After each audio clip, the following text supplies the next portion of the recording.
大家好，呢期視頻介紹父、胡兩組聲母嘅異同，在漢語方言嘅地理分布。普通話父讀科聲母，胡讀賀聲母。一方言鬧出大多數客家話都讀科聲母，閩方言相反，除淮南閩方言之外都讀賀聲母。閩方言典型語音特徵之一就係聲母系統冇科聲母，父係讀賀聲母嘅哭，淮河話父讀科，胡讀賀，同普通話老一方言全部讀科聲母唔同。雷州半島潮汕地區嘅閩方言幾乎都同福建本土嘅閩方言讀賀聲母。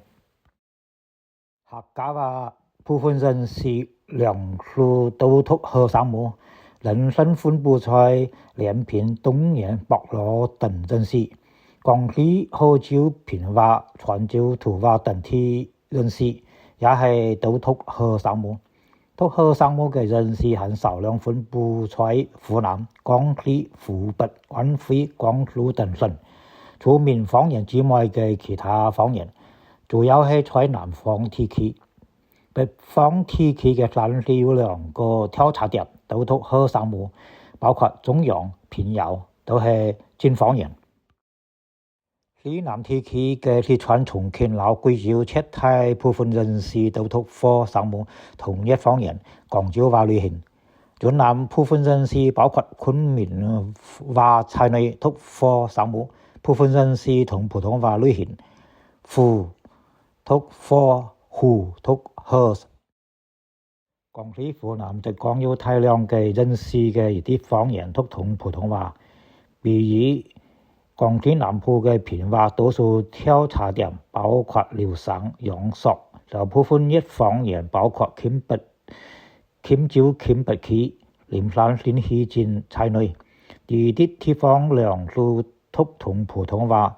廣西北部嘅平話多數同廣州話類型，都讀科聲母，包括臨川、臨桂林、潤福等人士。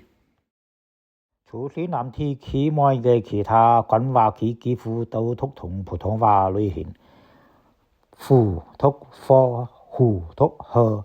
從湖北省開始以長江為界，大體上北部同普通話，南部同廣州話。閩方言係第三種類型，以圖所示。五方言大體分為兩大類型，一係同廣州話類型，一係同普通話類型。好嘅，呢期視頻介紹嘅父、胡兩組聲母異同嘅地理分布情況，多謝觀看，下期視頻再見。